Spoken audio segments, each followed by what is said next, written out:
Welcome to Leaning In with Ann. I'm Ann Ferguson, and I do this little live every weekday morning, and I'm just here to just talk. Welcome, welcome, welcome.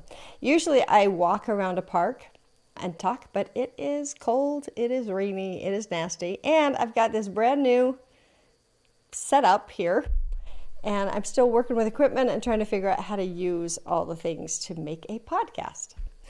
So, hi, good morning. I'm Ann Ferguson. This is Leaning In with Ann. This is usually a walk and talk that I do. So today, the subject is don't touch this. Okay, this is where this came from. I had some people come over who know what they're doing to set up this whole equipment and podcast studio and all of the things around here. And I felt like I couldn't move anything once the professionals left. Don't touch it. Although there were things that weren't quite working for me. And so I kind of just barely adjust and touch. And then I felt like I screwed everything up and it wasn't like it was supposed to be. And I just kept going on and on and on.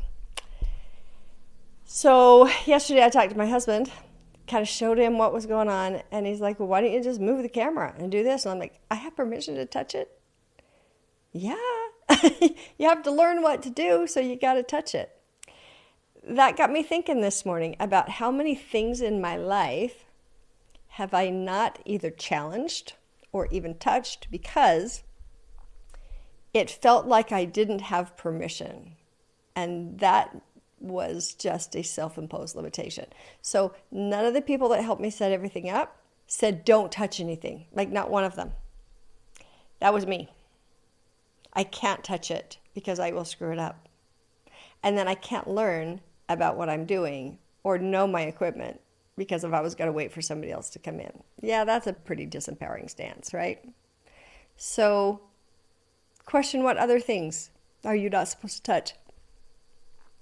I also had a conversation with somebody yesterday who by the way, I'm a member of the Church of Jesus Christ of Latter-day Saints. I'm a practicing member, although I think very differently in a lot of ways. Not doctrinally, but just my approach is very different. And this woman was saying that her husband didn't agree with her about something because they didn't talk about it at the pulpit and it wasn't part of the priesthood, if you will. And so it was a don't touch this moment. You don't have authority. You don't have the right. So that was an interesting conversation because there isn't actually a limitation on the things that she was talking about. That's kind of a problem. So what I understand about the priesthood, those of you who are of the same faith as I am, Elder Bednar actually gave a talk, if you will. He had a question and answer session with a bunch of kids that were out in North Carolina. And one of them asked about how to become a better husband and father. There was something that was said that changed my perspective about quote unquote priesthood authority forever. Elder Bednar said, priesthood is the power of God. It is not about guys. What? Then he paused, and then he said it again. Priesthood is the power of God. It is not about guys. Now, the administrative duties of keeping us all together and somehow working together as a global church and the saving ordinances are a giant umbrella. And gentlemen, you are required to hold that umbrella for the benefit of others. What an amazing, amazing explanation of what that is. The priesthood is the power of God. So those of you within the Church of Jesus Christ of Latter-day Saints who kind of know what I'm talking about there, it's the power of God. And you can use it at any time. If you're not doing saving ordinances and you're not trying to grab a following and create a church. Now, those of you who are not of the LDS faith, we believe that the priesthood authority can be given to men at all ages, like 12 and up. There's duties, there's things for them to do. And there's been a lot of debate about women and having the priesthood and it being sexist, and I do not believe that that is true. I loved that particular definition. The priesthood is the power of God. And we can talk about this another time. I may bring it up on my podcast where we can have more discussion, but that is something that matters deeply to me because I honor, stand in everything that is my womanhood and me being a queen. And I do not have pissosity towards men. I don't feel this, I'm taking my power back from them. No. I rise in my own. I know where my power is, and it doesn't compete. I stand with those who are standing in that power, whether they be male or female. That we don't have a competition thing. That even if somebody doesn't understand my power and believes that I don't have any, they're wrong. And I don't have to challenge them, and I don't have to make them believe and all that kind of stuff. I know what my power is, and I know my connection to God. And I know when He's telling me to do something, and then I just do it. And I don't step across the bounds that the Lord has set. And do I question? All the time. What's going on here? Teach me. There are things that I don't touch because I've been told not to, in the right way by God.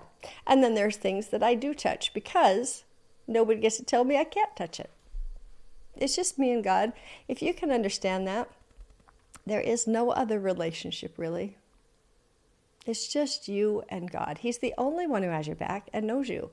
Every other relationship can and will possibly be taken. The only one that really, really matters and that you've got to concentrate on is the one between you and your God. So there's that. Now, with that being said, what do you do about kids? What do you do about husbands? What do you do about wives that are complicating life? Oh, here's the big one. What about somebody who is doing something that you did in your youth and you know what the consequences are and how jacked up it's going to get? And it's like a train wreck. Train wreck on its way, and you can't do anything about it. If there's a train wreck about to happen, you're like, no, like a big old vase is going to crack. Let me tell you what I did with that. I've experienced that. And it's the relationship that I have with God that helps me. Because it's like, what is mine to do? I see this. I know the path. I know the fallout. I know all the things that are going to happen on the back end of this. I know what it's going to take to recover from this. And I don't want to see my loved one go through that. And the only thing I could do was pray for their safety and say, as soon as they call out your name, Lord, will you please grab them? That is so hard. That doesn't mean it's complete hands off, that you don't guide or direct or talk to. What I do want you to think about is to stay in curiosity instead of judgment. It is so hard when you have your own crap going on, and then somebody else's crap messes with yours, and you want them to stop. The big thing is this. I want all parents to hear me. Your children's behavior, their relationship with God, is not your business. And it doesn't validate whether or not you are in good standing with God. I had a problem at church on Sunday with something that was said. There was this gentleman who was speaking, and he brought up the statistics that if this and this and this and this and this are happening in the home, the likelihood of children doing this and this and this is greater, and so it's your responsibility to do it. My problem is that means that if children aren't doing this, this, and this, that somehow that is the parent's fault. And it's not accounting for freedom of choice of the child at all. What we need to do in our own homes is have a relationship with our God. That's it. Live it, breathe it, know that you can't function without it, and be completely happy. You got to. And if somebody else in your household is not having a relationship with God right now in the way that it fulfills you, that's not your fault. You're not faithless, and it's not your business. That is between God and that person. Now, little children, let's talk about that. Little children, there is a responsibility for you to, number one, teach them who God is. Do you know who God is? Number two, do they know what Christ did for them? And number three, do they know how to access Him when it's time? If that's the case, well done, parents. You have set them up for what they need to, even when they fall. Because you know what? You made it. Like, you screwed up. You did things that you had to fix and change. I know somebody who thought that it didn't matter if you showed up at court when you get a little speeding ticket. Like, it doesn't matter. And then got pulled over again, and license had been suspended because they didn't show up to court. And then after license has been suspended, drove again and ended up in jail for 5 days. Yep, that was a lesson.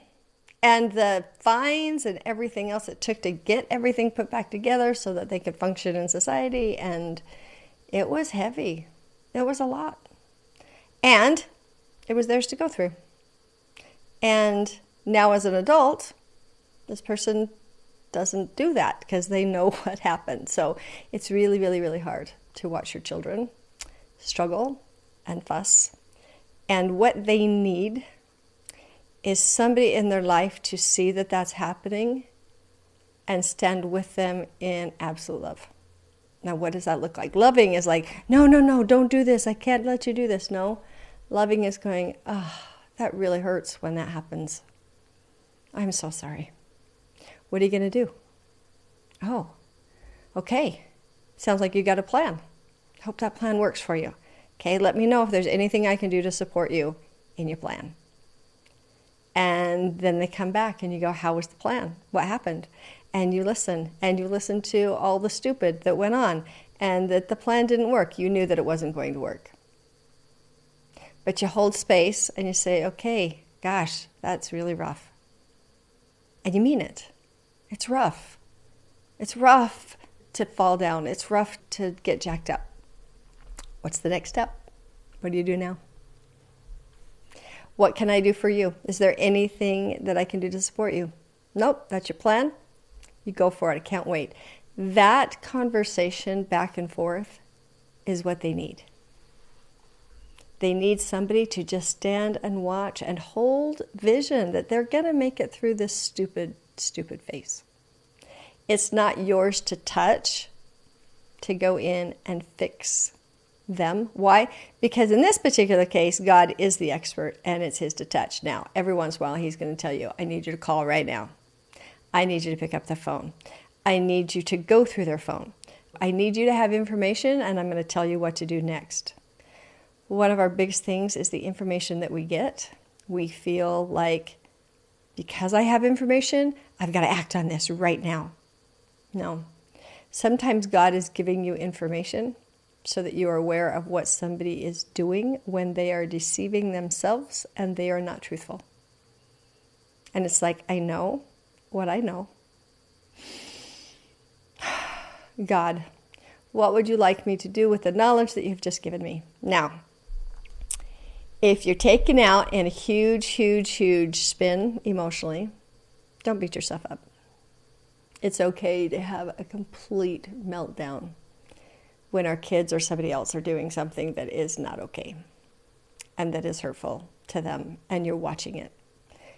Being upset, having that moment of, I just need you, Lord, is absolutely okay and totally appropriate. Now, if you don't have a connection with God, Oh my gosh, it makes all of this so much harder. I heard an explanation once, and I love it. And that is the difference between sea glass and a pearl. So sea glass is glass that has actually dropped down into the sea and has been bounced from here, there, and everywhere, all over the place. And by the time it washes up on the shore, 100 years later, it is smooth and it's like a gem, and people make jewelry out of it. It's beautiful. It had a lot of knocking around, like against this reef and that reef, and buried under the sand and kicked back up to get to that beautiful, perfected gem state. There's also something in the ocean that is a pearl, and that is there's a little grain of sand, and it gets all agitated inside that oyster, and it's rubbed and it's kind of scraped and it's polished, but it's in the container of the oyster. It is not getting smashed and thrown around and pounded and all of that. I want you to know that when you allow yourself to be loved by God, you're in an oyster. Now, I can hear in my head a bunch of mentees that I have that's like, yeah, but God lets this happen, and he let that happen, and he made this happen, and he doesn't even care about me. He just wants to try me. That is not the truth. Things happen, and they suck. And he cannot violate anybody's choice. He ceases to be God. So there are times where we do things to each other that's really, really stupid as we are being human. That is true. We are not humans having spiritual experiences.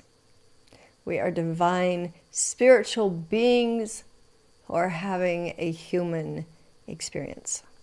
And when we are being human, we're really, really, really stupid to each other. Let's be real. That we're stupid. We're mean. We do things to each other. And God can't stop us from doing things to each other because he can't stop freedom of choice. What he can do is say, come here, come here. I know this is rough. Let's put you in an oyster and give you some protection. And it's just the Spirit. I read scriptures. I pray. I write letters to God. I play music. Because I want the vibrational energy of heaven in my home. Because when it's in my home, if anybody in my home should choose to receive spiritual help, it's present.